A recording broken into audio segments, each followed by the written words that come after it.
Olá, boa tarde, bem-vindos. Eu sou o André, estás no canal Águia, é um canal que fala essencialmente sobre o Benfica e também estamos agora a acompanhar um pouco a seleção nacional neste Mundial, uma vez que todos nós gostamos do nosso país e queremos o melhor possível para Portugal e o melhor possível será, com certeza, alcançar a final e vencê-la. Porque este país, com 9 séculos de história, assim o merece. E esta geração de jovens jogadores que estão surgindo na seleção, em conjunto com os mais veteranos, como Pepe e Cristiano Ronaldo, acho que merecem todos eles alcançar a imortalidade com a conquista do Mundial de 2022. Bom, começando aqui pelo Benfica e pelas notícias que têm surgido em relação ao Benfica, tenho estado a acompanhar a comunicação social, nomeadamente os 3 jornais desportivos, Record, A Bola e O Jogo, e ambos, e os 3 jornais, referem que o Benfica quer um avançado. Portanto, há aqui várias situações em equação. Eu não sei qual o avançado que pode vir para o Benfica, mas parece-me credível que o Benfica quer um avançado, uma vez que neste momento temos o Gonçalo Ramos e temos o Musa, que ainda é um jogador que tem até aparecido na equipa, tem marcado alguns golos, salvo erro, tem 5 ou 6 golos, mas tinha um jogador ainda em construção, é um jogador mais de ataque à profundidade. Temos também o Henrique Araújo, que é um jogador de grande talento, que está blindado com uma cláusula de rescisão altíssima, e que é um jogador que, inclusivamente, no mercado de verão, suscitou interesses de Real Madrid, de clubes grandes, como o Real Madrid, por exemplo, que foi o mais falado. O Henrique Araújo também é um jogador que tem qualidade, mas que está a ser feito uns trabalhos específicos de ganho de massa muscular para poder ser um jogador útil para o plantel principal, porque o Roger Smith assim definiu que o Henrique Araújo precisava desse treino específico. É um jogador que tem feito jogos na B, tem feito alguns jogos também no plantel principal e, portanto, para uma equipa que está nos oitavos de final da Champions, para uma equipa que está a lutar por tudo, prevê-se que de facto seja necessário um avançado para concorrer com o Gonçalo Ramos. E nesse sentido parece-me que sim, que é verosímil essa notícia. Verosímil sou um bocado mal, que é verdade essa notícia, que o Benfica de facto quer um concorrente direto para o Gonçalo Ramos. Isso vem no Record, vem no Jogo e vem no Jornal da Bola, portanto vem nos 3 jornais. O Benfica neste momento, no mercado de inverno, desembolsou 63,3 milhões de euros em aquisições. No entanto, com o bom desempenho que o Benfica tem feito na Champions, líder do grupo H da Champions, contra Juventus, contra Paris Saint-Germain, contra Maccabi Haifa, e com a qualificação para os oitavos, o Benfica fez 60 milhões em cash na Liga dos Campeões. E, portanto, essa ajuda preciosa da Liga dos Campeões pode ser aqui, no fundo, um acelerado do processo da aquisição desse avançado. Também não nos podemos esquecer que no mercado de inverno vendemos o Darwin por valores exorbitantes e também fizemos algum dinheiro com o Everton Cebolinha, mais a poupança de alguns jogadores que saíram. Portanto, prevê-se que sim, que venha esse jogador. Eu não vos sei dizer quem é, gostaria de ouvir se vocês sabem ou se têm ideia de quem possa ser esse avançado, ou qual o avançado que vocês desejavam, tendo em conta as capacidades do Benfica, qual o avançado que vocês desejavam que esse para o Benfica, dentro da realidade possível para o Benfica, obviamente. Gostaria de ouvir a vossa opinião. Bom, passando à frente e falando da lista de dispensas, também vinha no Notícias Chape, salvo erro, e vem também no Record, que o Benfica pretende colocar o Elton Leite, o André Almeida, o Paulo Bernardo, o Gil Dias, o Diogo Gonçalves e o Rodrigo Pinho. São estes os 6 jogadores que a SAD, liderada por Rui Costa, pretende colocar já nesta reabertura de mercado de inverno. Portanto, Elton Leite, que nem sequer jogou na Taça da Liga, André Almeida, que não tem minutos ainda sequer, Paulo Bernardo, também não me recordo da utilização do Paulo Bernardo, Gil Dias, muito pouca utilização, Diogo Gonçalves, de facto é um pouco estranho estar aqui o nome dele, porque tem sido uma aposta do Roger Smith a partir do banco de suplentes, portanto tem sido um jogador com muita utilização.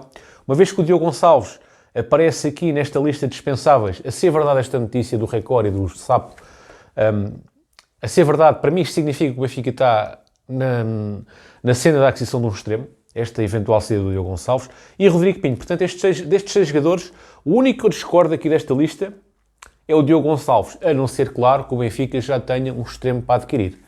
E o Rodrigo Pinho, também não sendo o meu jogador preferido, muito longe disso, mas não vindo um outro avançado, eu também conservarei o Rodrigo Pinho até vir um avançado. Agora, se me dizem assim, vem um avançado, vem um extremo, ok, tudo bem, deixem ser o Diogo Gonçalves, deixem ser o Rodrigo Pinho, sem problemas nenhuns. Em relação ao facto dos jogadores do Benfica terem 10 dias de férias, portanto, isso surgiu na imprensa escrita, e surgiu as mais variedíssimos destinos paradisíacos para os jogadores do Benfica, que tiveram na América, tiveram no continente americano, no continente, ficaram alguns pela Europa, tiveram também no continente africano, e agora surge uma notícia também de jogadores do Benfica publicarem fotos deles a treinar. Portanto, acho que é uma ótima resposta a essa notícia porque era uma notícia normal que foi dada nos jornais, de que os jogadores estavam de férias, mas os jogadores decidem publicar nas redes sociais fotos deles a treinar mesmo em férias. E isso é um sinal de inteligência dos jogadores, é um sinal de que os jogadores sabem comunicar e sabem também pôr fotos nas férias, mas também sabem pôr fotos a fazer trabalho de casa, ou seja, a treinarem.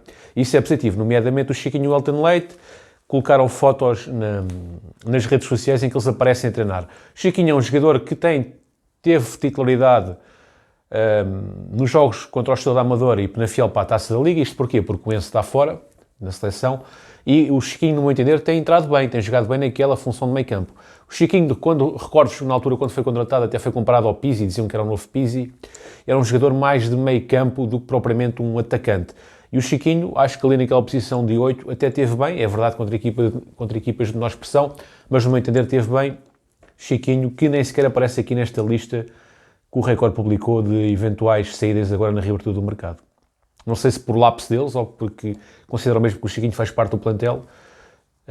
Para mim, o Chiquinho, se mantiver este rendimento, o Chiquinho acho que esteve bem, não sendo um titular absoluto, acho que pode ser uma boa alternativa a partir do banco, uma vez que o plantel também não é assim tão extenso quanto isso. E Elton Leite, também temos o Soares na equipa B, aquele jogador negro, que é Samuel Soares, que é muito bom jogador também.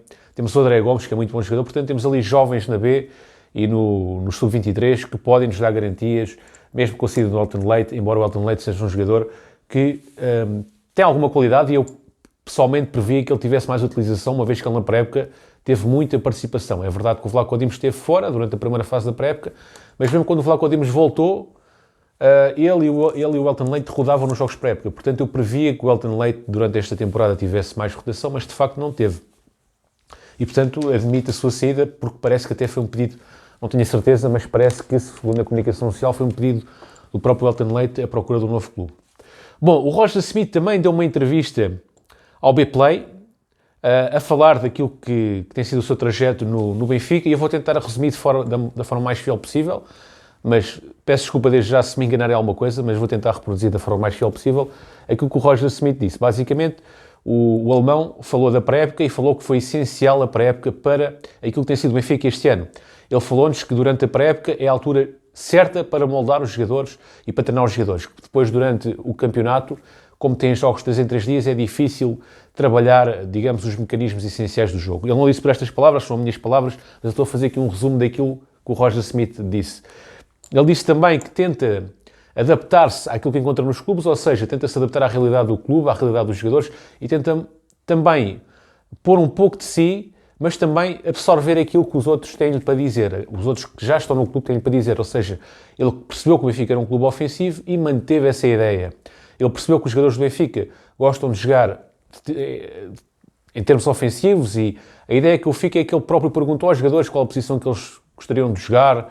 E isto é já uma interpretação minha, não são palavras de Roger Smith. E eu acho que é por isso que o Rafa está a aparecer no meio. Eu acho que o Rafa deve ter dito ao Roger Smith que gosta de jogar pelo meio, e portanto eu acho que isso, o Rafa, é uma prova da adaptabilidade do Roger Smith às ideias que já encontra no clube. Portanto, ele gosta de jogar um futebol ofensivo, gosta de jogar um futebol de ataque, mas moldou também um pouco as suas ideias àquilo que encontrou no clube. Ele diz que cada jogador é uma pessoa individual e que todos eles merecem um tratamento específico, ou seja, dá-me a entender que ele que ele adapta a sua maneira de ser ao jogador que tem à frente. Não sei se esta é a forma mais correta de se dizer, mas parece-me que é uma pessoa de consenso, uma pessoa que tenta procurar a paz entre o plantel e a harmonia. Parece-me, pelo menos essa é a ideia que eu tenho. Ele diz que também está rendido ao clube, portanto, ao facto de ser um clube enorme, ao facto do Benfica levar adeptos para todo o lado, tanto quando joga fora como quando joga em casa, como joga fora, tem sempre adeptos. Ele disse que isso, pela primeira vez na sua vida, o treinador está a experienciar uma situação destas, em que o Benfica tem representação em qualquer lado onde se desloque, e ele diz que isso para ele é fantástico, e está a dizer que a adaptação ao clube e ao país está a correr muito bem. Diz que o único problema que ainda tem é na língua portuguesa, que ainda não conseguiu aprender. Isso mostra um traço de humildade do Roger Smith. Portanto, ele admite que está a tentar aprender, mas que ainda não conseguiu, e de facto acho que é uma entrevista positiva de um homem sério e honesto, que me parece ser Roger Smith. Ele diz também em relação ao Clube de Bruges, que será o rival do Benfica nos oitavos de final da Liga dos Campeões, diz que só vai pensar no Clube de Bruges mais para a frente, quando estivermos mais perto da data do jogo, porque por enquanto ainda temos jogos para o campeonato, para a Taça da Liga, e que isso é o essencial. Isso é o principal foco neste momento. E acho que tem que ser assim. Temos que focar-nos naquilo, nos desafios que nos avizinham agora e só pensar na Liga dos Campeões quando de facto for a altura disso. E em relação ao Benfica, está tudo dito. Agora em relação a Portugal, bom, aparentemente o Otávio vai recuperar e poderá ser a opção no jogo contra a Suíça. Portugal vai jogar contra a Suíça dia 16 de dezembro às 19 horas. Vai ser um jogo... Aliás, eu esqueci de falar do Seferovic. Em relação aos avançados, o Seferovic, aparentemente, o Galatasaray quer despachar o Seferovic. Isto porquê? Porque o Galatasaray tem avançados de grande qualidade, como o Marco Icardi e como o Gomis. O Gomis já é um veterano, não é? Mas, no entanto, é um jogador que se afirmou no Galatasaray. E o Icardi também é um craque de todo o tamanho, portanto era previsível a dificuldade que o Seferovic teria em se impor no Galatasaray. O Seferovic tem 10 jogos e 2 golos pelo Galatasaray. No Mundial fez 2 jogos e participou em 2 jogos onde fez 32 minutos. Portanto está presente neste Mundial e vai jogar contra Portugal agora nos oitavos de final. Segundo o jornal Blick, o Seferovic tem interesses do Cervante, da Suíça, que é o segundo classificado da Liga Suíça, e que vê no Seferovic um elemento-chave para poder atacar o primeiro lugar. Aparentemente também há interesses de Schalke 04 e Feyenoord, da Holanda. De referir que o Galatasaray é o segundo classificado da Liga Turca, atrás da equipa de Jorge Jesus, do Fenerbahçe, e portanto o Seferovic aparentemente vai voltar ao Benfica, mas a previsão, o que se prevê é que ele possa ser novamente emprestado.